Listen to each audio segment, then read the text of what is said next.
investigation now for this. So I trust them to handle the scene, and I have intentionally not been out there for very long at all, maybe 5 minutes. Put my efforts elsewhere, just concentrate on the well-being of our folks. So I'll do the best I can to go through in some bullet point fashion what took place out on West English Road, starting last night and ending this morning.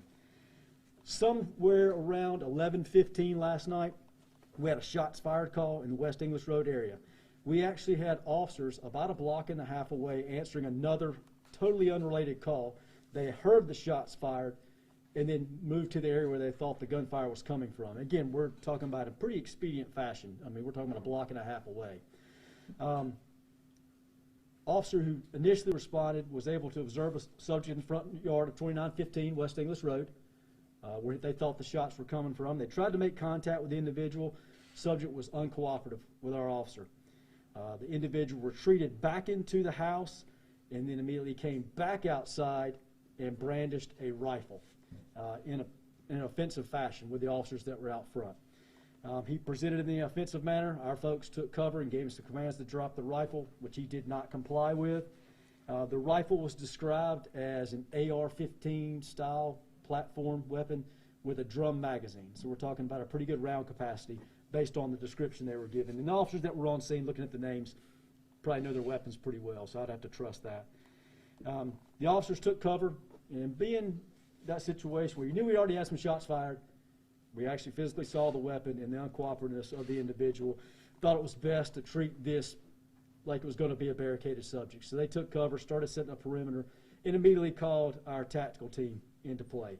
So we activated our tactical team, or our SWAT team, and our crisis negotiators to come out and start handling this incident so we could clear some of the officers to handle regular calls for service that are still coming in throughout the city.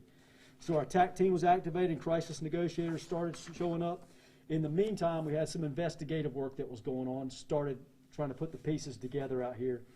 Officers were able to identify the suspect, and I don't know the exact pronunciation of the name, but we think it's Josie Drummond Cruz. The last name is hyphenated. He's a Hispanic male, 34 years old. They were able to identify him, and they were also able to learn that there was a female inside the house and 2 children. I think the ages on the children are 12 and 14. I'm not 100% sure on their ages, but the female and 2 children were in the house. In the meantime, the investigators continued to work, went to the magistrate's office and obtained a warrant for arrest on Mr. Drummond Cruz for assault on an LEO with a firearm. And we also went ahead and started working on a search warrant for the house at 2915 West English Road and obtained that and got it signed. This is taking place over the course of a couple of hours where our tactical team is deploying and negotiators are trying to make contact with the suspect inside the house. We never really had any contact at all. He wouldn't respond to anything. So hours passed with no contact despite those consistent negotiation efforts. I think around, and don't hold me to the time, I'd have to look back on our computer-aided dispatch to figure out exact times, but decision was made to try to breach the door with a team to try to, since we'd had no contact up to this point. When our team did breach the door, the offender immediately opened fire on him and struck 3 police officers. I'll go through the officers here in just a minute, but the 3 injured officers were immediately evacuated, pulled out, and team just sort of regrouped back outside. In the process, while we regrouped outside, a lot of things were happening at once. We went and obtained more warrants on our individual for, I think, 3 to 6 more counts of assault with a deadly weapon, inflicting serious injury with intent to kill. So we had a pretty substantial amount of charges on our individual by early morning hours after this incident. Throughout the morning, this is roughly around 3:30 in the morning when this took place. I know that's from the call. I got the call shortly after that, after the shots had been fired and our officers had been hit. The individual inside the house continued to fire rounds out of the house.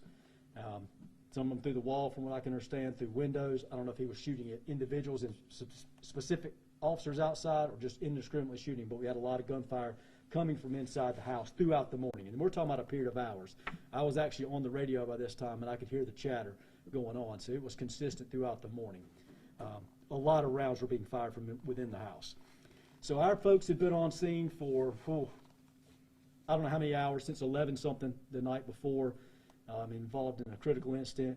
we made a phone call to our friends in Greensboro Police Department, their SRT team, to see if they could come assist us and relieve our folks on the scene. This is part of our tactical team standard operating procedure. We've had this in place for years and years and years. We've had a good operating relationship with Greensboro and the Guilford County Sheriff's Department. We have a hierarchy of who will call first. And the same thing, we'll do that for them when they need help. So Greensboro, through our mutual aid, their SRT team came over and started to relieve our folks taking over the perimeter of this incident. Even throughout this, and that's not a real expedient process. It is not easy to move people from A to B, especially when they're under cover of concealment in this hostile territory. So it took a while to get this done, and even in the meantime, the suspect continued to fire shots out of the house, and we continued to try to negotiate with them. Our negotiators and Greensboro's negotiators then took over. Again, no contact, just shots being fired from the house. At approximately 10:15 this morning, the offender fired at GPD SRT officers, and the GPD SRT officers returned fire, striking and killing the subject.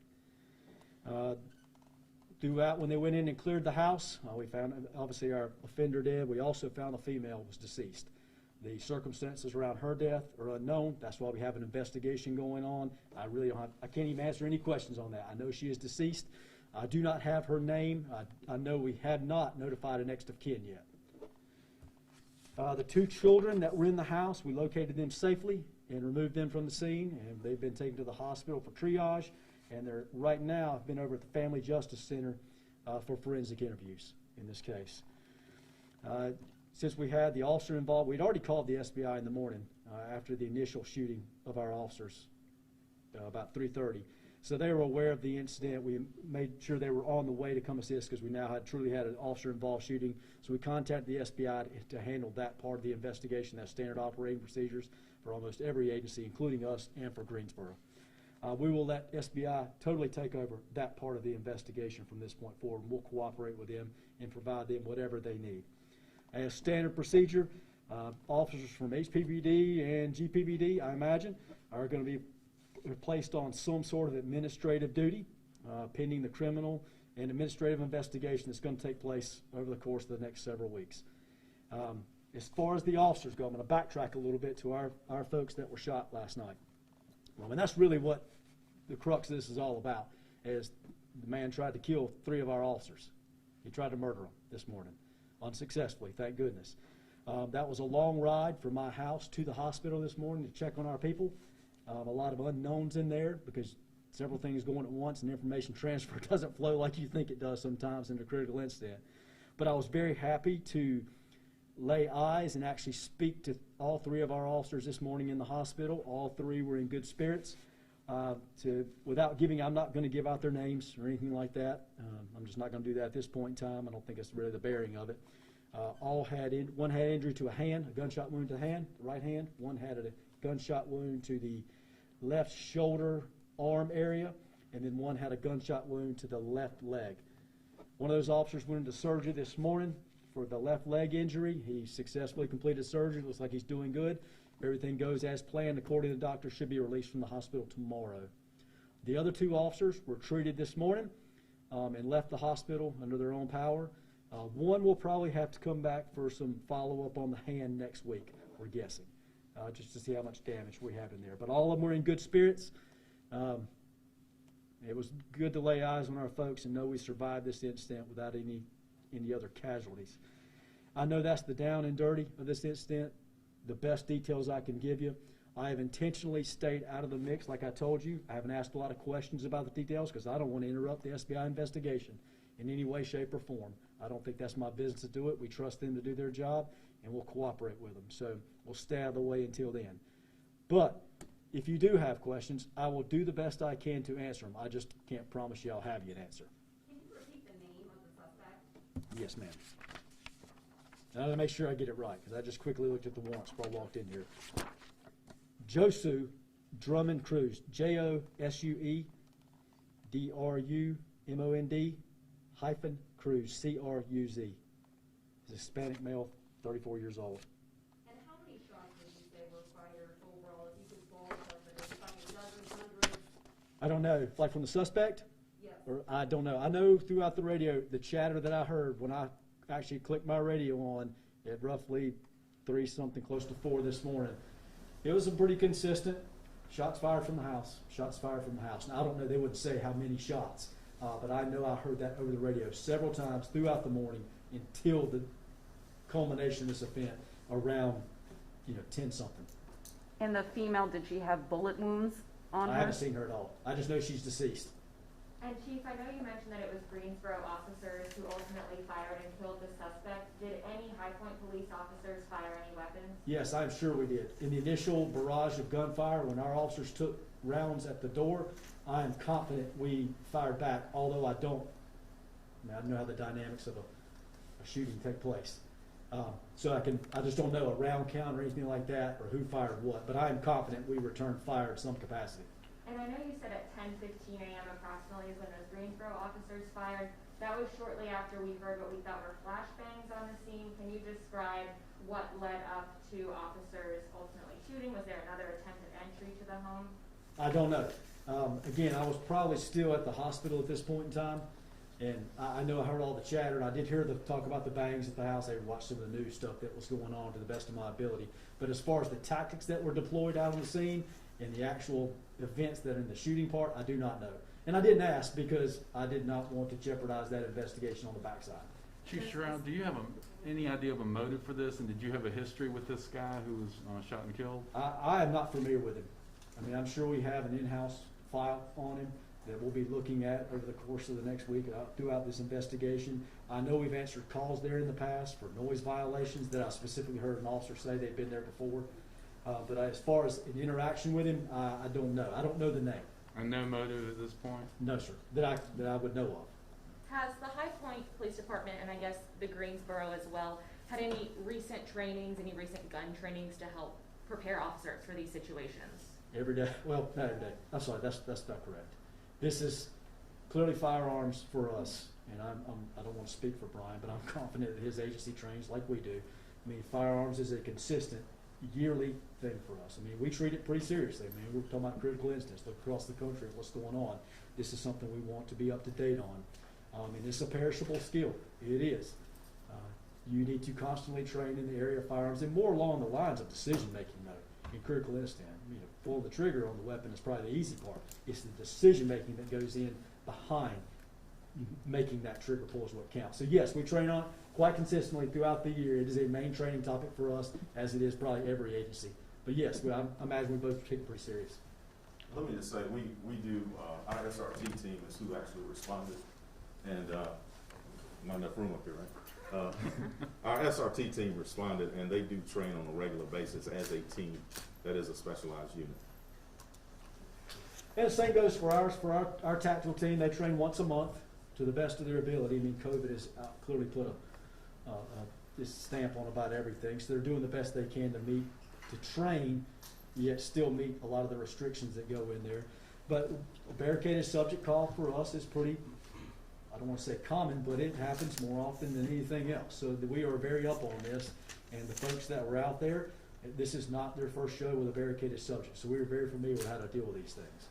Chief Stroud, Yes, sir. I know that we've done shows with you in the past about how important, getting more tactical vest gear helps you guys out in the field. Tell us the role that played in keeping these 3 officers safe whenever they're being fired upon. Well, that's a good point. I mean, this is one of the biggest reasons that it's twofold. As far as our tactical equipment goes, this is why you have a tactical team. They are specifically outfitted with specific pieces of equipment that help keep them safe. That's why we wanted them in play in this situation. Like I said before, we already knew the weapon had been fired initially. So we have the propensity to pull the trigger of the weapon. Then we see it presented offensively to some officers out there. So the capacity is pretty high that something could happen. So that's why we wanted to get TAC involved. And clearly there are special weapons and tactics, so they bring those things into play.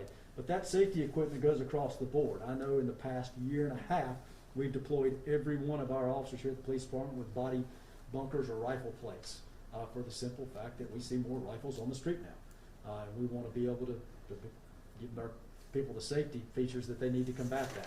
So I'm sure it played a role. None of what I saw, though, this morning, I was there, I know they really got shot. None of them would have been in the critical mass sections that would have taken it in the armor anyway. We got a leg, a hand, and a shoulder. And Chief, could you talk about the emotional toll that this has had on you and the department? I know Lieutenant Truitt was saying earlier that he doesn't think there's ever been an incident in which 3 High Point officers have all been shot right at the same time. Well, not to my knowledge. I've been here 26 years, and I can assure you this has not happened. This is probably the worst phone call and the most stressful day that I've ever had in the history of this police department. And I have been involved in critical incidents in 26 years. Shooting incidents, and I can tell you this takes the cake by far as far as stress. Now, I'm not even involved in the incident, so I mean these are our folks. I know that choose my words wisely. The job is inherently dangerous. We understand that, and we take the oath and put the badge on. You strap your belt on every day. You understand that these things could happen. That is still not an easy pill to swallow. I mean, I watched the 3 officers that are out there. I didn't even know who it was this morning. Didn't matter who it was.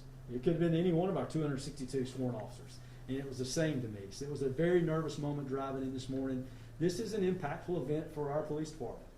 It's an impactful event for the High Point community. It's an impactful event for the greater High Point community. Look, I mean, we had to have friends in this business come help us, which we're grateful for. But yes, it is probably the most stressful event that I can chalk up in my time here at the police department. And we're a long way from being done with the stress that goes with it. There'll be debriefs that happen now. There's going to be fallout from it because I don't think you just turn around and you shake it off. Now, having said that, we're going to be open for business tonight. I mean, we don't shut down. We're a 24/7 operation just like they are.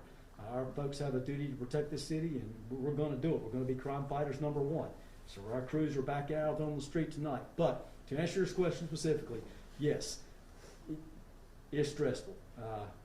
My body will react later tonight when you finally come down and you walk out of this thing and you realize all your folks are okay. But still, we have loss of life that has taken place, so it's not like you're walking out of here happy today and we're giving high fives. That's not the case at all. Chief Stroud, do you know the last time any High Point officer was shot in the line of duty at all? Which one was it? Yes. Overbrook, yes. We had an active shooter, well, through the course, that's about 2 years ago maybe. Don't hold me to that. Yes. But we had an active shooter case where an individual killed his father down on South Road and then went to his grandparents' house and was going to open fire on them. Our officers responded he shot our guy off with a shotgun, and one of our officers took a pellet in that one. They got shot. Luckily, it was a superficial wound, but that was the last one within this approximately 2 years ago, sir? Something like that. Maybe 2017. I mean, don't hold me to it. I'm old. I can't remember anymore. Hey, Chief, how many folks were involved with this between GPD and High Point Police? A lot. Like overall? A lot. A lot. Well, our team will run roughly 24 people deep. And I don't know if all of them are out there. I mean, we got some that are working shifts and maybe off and things like that. Between our team and then the on-duty patrol folks that are working and then response from Greensboro's team, we're talking a lot of people. And I don't even know how to throw the number in there. But we've had shifts that were here all night. They stayed over because they wanted to be involved and help. So all our patrol team stuck around long enough to make sure a job was taken and they got it done. They basically didn't want to leave. Which is great stuff. That's what speaks so highly of our officers. But I really hate to not be able to give you a number, but it was a lot. At any point in time during the standoff, was it known that there were children and another female inside, or did you just believe that it was the male? Yeah, we knew. Okay. We had. Could you see them through the window, or how was I that don't know known? how the investigators knew that, but the information was given to me early that we believe a female and 2 kids are in the house. That was told to me in the early morning hours. I don't know how we obtained that information, but we had a good idea they were in there. And were negotiations tailored because of that? Well, we always do that.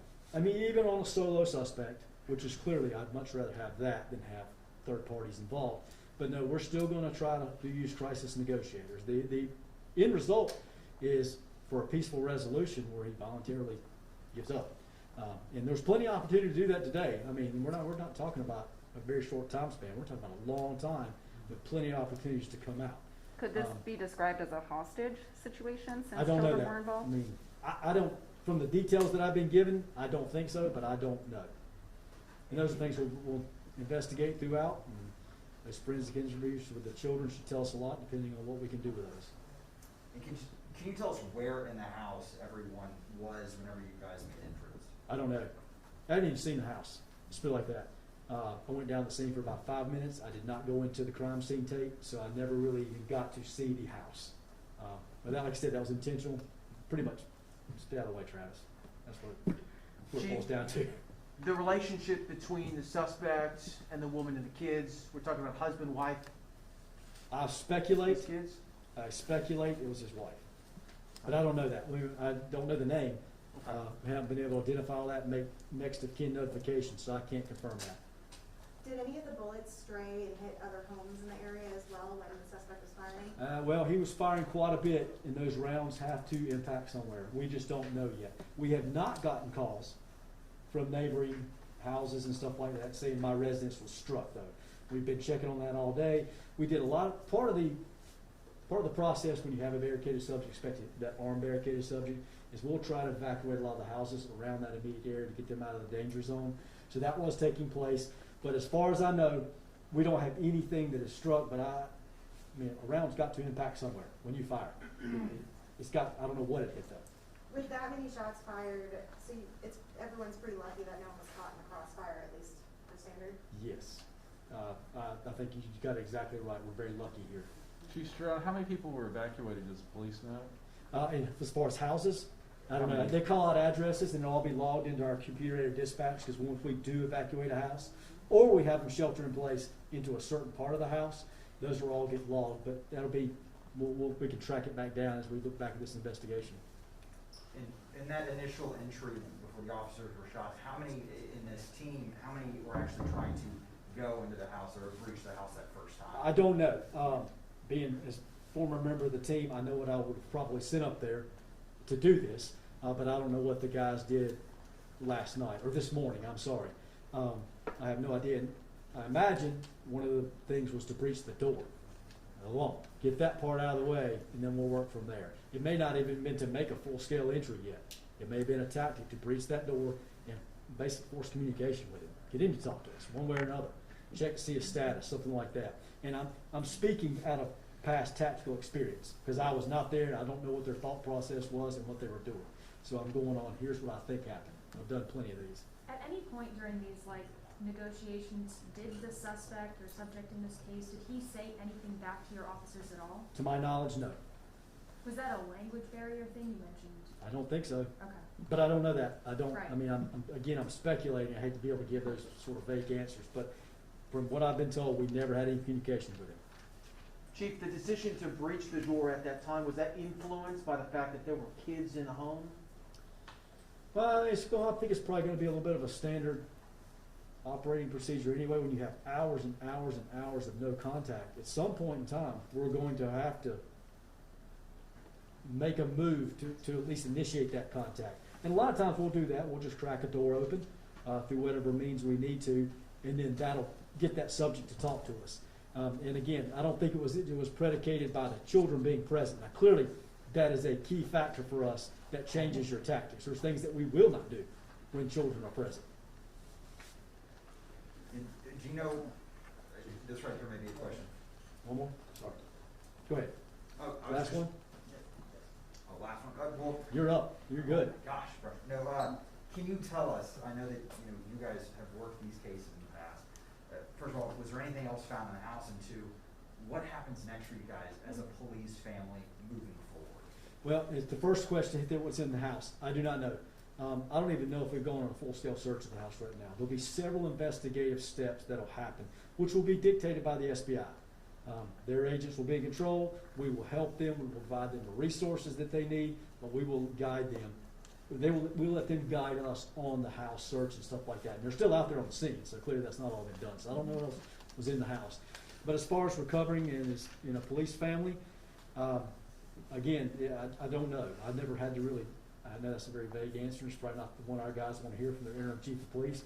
I've never dealt with this before to this capacity. So we're going to be treading some new water here today and over the next couple of weeks. But I will tell you, our folks are pretty resilient. I mean, just look at 2020. It was a pretty tough year, but our people showed up to work every single day, every single night, and whining, moaning, and groaning. They were just getting the job done, and they did get the job done. So we'll be back tonight. We'll be back tomorrow. We'll make sure we'll check on mental health. That's a big thing for our police officers now, or any police officer now. So we'll do our mental health checks, and we'll employ some partners. We have various peer counseling services inside the police department that we'll use pretty regular. Mental health associations of the triad, we have a program with them, a contract with them. We can reach out and get help if our officers want it. And then we have an employee assistance program through the city of High Point. So a lot of things are in play. Again, we're trying on some really, it's new ground for us. All right, good. Thank you guys for being here. I appreciate it. I know some of the answers are vague. I apologize for that, Mark. Thank you. Thank you. Thank you.